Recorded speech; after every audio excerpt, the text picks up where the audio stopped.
Hello everyone and welcome to another Dwarven Tavern review. With me here today is myself, Josh. And I am Lyric. And today we are reviewing Dwarves 7 Dwarves Fall? I think it's 7 Dwarves Fall. Dwarves7 Fall.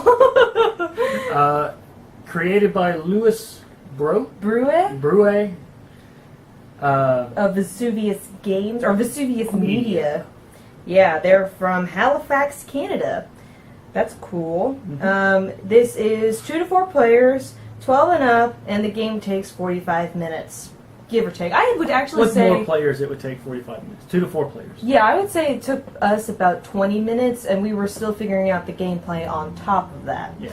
So I'd say 45 minutes is like maximum of how long it would take. Mm-hmm. And so there's no physical board. Everybody is given 9 of these cards. I believe it's 9. I think it's 9. There are 4 different colors. You can keep talking as I'm holding them up. And these are essentially your board game the board that you play. Where's the red? So some of them must be mixed in with the others. There's red included in this. I just don't know where it went. And these cards have different abilities, so to speak. Like some of them are mines that you can get. You can get rubies and diamonds and sapphires and all that good stuff. AKA gems. Gems. That's actually the word I was trying to find. Some of them are your fortresses, which will allow you to switch other people's kingdom tiles if you stack them on top of each other. But I think that's kind of moving ahead a little bit. So some of the different cards are, you have what is this? A tavern? I think it's a tavern. A tavern. Tavern? Tavern. A tavern. A tavern. Which has 3 little dots on it. These 3 little dots are movement spaces for your characters. These little Squidward-looking, Patrick-looking things. They're dwarfs, as they are called in the instructions, but we call them Patricks. So you would put, when 3 of your characters get put onto them, you would get the chance to trade. But for this one, it's an ogre, and that means that you can pull an ogre card, which is pretty cool. And these are kind of your attack cards. You don't have to use them immediately, but they allow you to take gems from other players. They allow you to steal different things from each other. Mm. And on top of that, you also have monsters such as dragons and giants and what have you, and they impede growth on your kingdom. As you see, there are 5 circles on these cards, and you have to have at least 5 on each card in order to remove them from your kingdom. However, you can have 4 on one card and another dwarf of a different color on this card, and that prevents you from getting rid of them. So you can impede other people's progress in those little petty ways. And that is just another way that you can interact with the other players. And there are also what they call trading goals. This is how you win the game. Mm-hmm. Well, it's how you start the end game, so to speak. So what you would do is, one of your land cards allows you to trade with the trading goals. So every goal has some kind of gem on it, and that's how much you have to pay to get it. You collect 3 goals, complete 3 goals, and that starts your end game. I'm just showing the different gems. So let's go over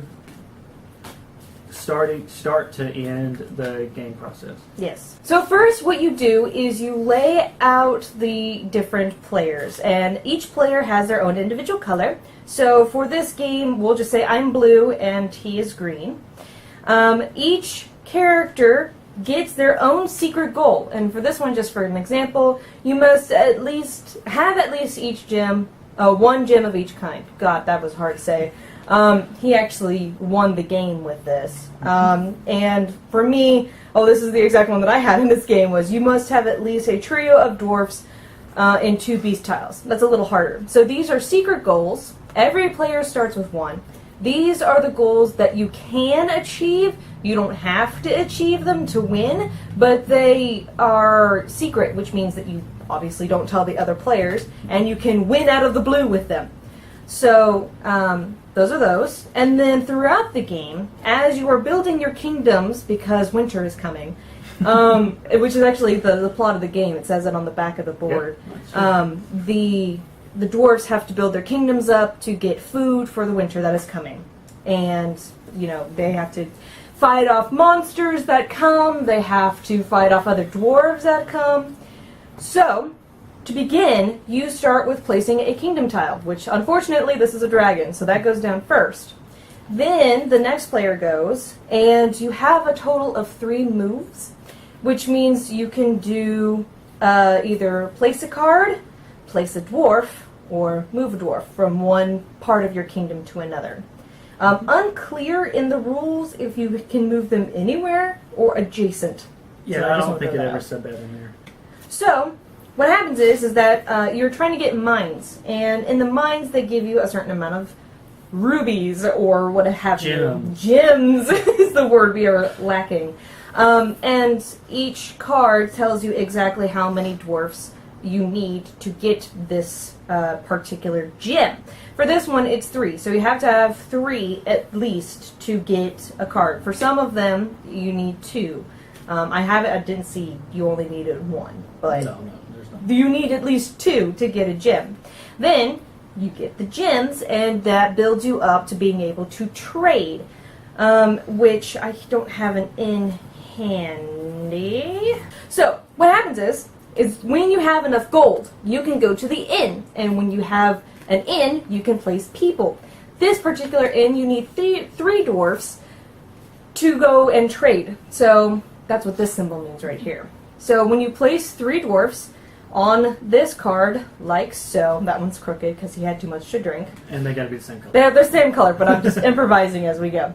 That means that you can trade your gems for goals, which this one has meat stuffs. You have to have the correct gems, of course, to trade. Otherwise, it's like I don't accept emeralds. Like, what are you doing? Why are you giving me emeralds? I need rubies. So you start the game with 3 trading goals face up on the table, and these are the ones that you start with. right, those are the ones that you have to get. And And as you get them, you would flip over a new one. oh, there's the red ones. They're underneath stuff. So basically, you're building your kingdom and trying to get food. At the same time, you're trying to avoid sabotage and having someone else ruin your game. And then you have monsters to fight while you're at it. And this is all while winter is on its way. And it's hectic. It's fast gameplay, luckily. So Once you get a hold of it, it went pretty fast. yeah, Obviously, when you're learning the game, it takes a little bit slower. right. That's why I said, like, for us, it took about 25 minutes to play a full session from start to finish, and were learning the rules as we were going along. So this game, with just 2 players, would probably take about 10 to 15 minutes maximum. Yeah. Of course, we didn't, do some of the rules because it seemed a little convoluted in the rule book. We didn't stack anything, and a lot of the time that it took us to learn was confusion about certain rules. So that's the gameplay, and once you have 3 secret goals or 3 goals or a mixture of the 2. The first person that completes 3 goals, trading goals or secret goals, whatever, that triggers the end game, and then the final round starts. Right. Now, every one of these, everything you get, where are they? What are you looking for? Yeah, see, every one of the goals has this little number at the top. So this is the value of the card. So if you completed 3 goals, you would add up the value of the goals, Right. and then you would add up the value of any monsters you've defeated, and those equal 3 points. That added up with any of your leftover gems, and that's how you add up points for who wins. Right. So, like, this is, for example, 27 points, plus, let's say you defeated the dragon, so that's an extra 3. So you have, how many did I say that was? 30 points total, if you didn't have any gold with you, just for example. Plus 6 just for gems. Right. So 36 is your total amount, and whoever has the highest amount wins. There are tie-breaking rules, scoring victory points at the end of the game, just from the straight of the back of the instructions.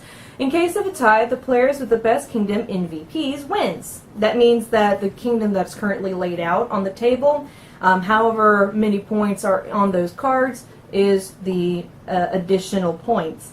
If it's still a tie, the player with the most dwarfs on the boards win, which, if it had been a tie, I would have won, because we ended the game with 3 of my dwarfs and 2 of his. So, overall, that's the gameplay. The instructions, just starting it off, were very ambiguous. They felt like they were kind of all over the place. It felt like it was rushing. Yeah. Or like they were writing the rules out as they went and then they didn't clean it up. Like, for example, how many cards you have in your hand isn't mentioned until the last page, which I guess is okay because it's the player's turn. It also doesn't tell you what cards count towards your hand. Right. Like, it mentions, like, oh, these cards don't count, these cards do, but it doesn't give a clear section of where to find all of that in a summarized version. It feels like it's rushing through some of the instructions, but with a little bit of ingenuity and maybe a little bit of house rules, it was clear enough, and it got easier as we went. Mm-hmm. Obviously, you'll pick it up as time goes along. The gameplay's fast, especially when you can only do 3 moves around. Yes, and when you only have 2 players, and you can only really do certain things anyway. So it's not like, oh, what is this 15 things I want to do for one of my 3 things. Right. So it's not that. So it's kind of it's a subtle game too. Like, you don't have to mess with other players to win. You can kind of do your own thing. But if somebody starts doing it to you, then maybe you should do it. Cover your tracks a little bit. Right. Like, this might not be the game for some who are looking for conflict. This was a lot of indirect attacks and stuff. Like, you didn't have to inhibit the other player if you were winning. You can just do your own thing and then suddenly someone's won. Like I said, that might not be the type of game for all people, but I liked it because I like non-conflict games, ironically enough, and this was very fun until he started pulling ogre cards and started, like, giving my dwarfs wedgies and stuff, which was not fun at all. There was a part about the gems that I was unclear of. Whenever they mentioned specifically the gold in the game, they always showed 2, and on the actual gold piece, it's only 1. So I wasn't sure, and it was never cleared up in the instructions, if that was correlated, as in you get 2, where is another one? You get 2 gold pieces, or if you get just the 1, because there was, like, for example, in one of the trading goals, that's not it. In one of the trading goals, it says you have to have 4 times gold piece. And I don't know if that meant I had to have 4 of the actual pieces or 4 of 2 of them. So, like, it got really convoluted halfway through the game trying to figure this out. We eventually just agreed that it was just 1 if it showed 1, and 2 if it showed 2, which it seems like the simplest answer, but again, it was never cleared up in the instructions. Why would they have 2 on all of the images, but you only need 1 for everything else?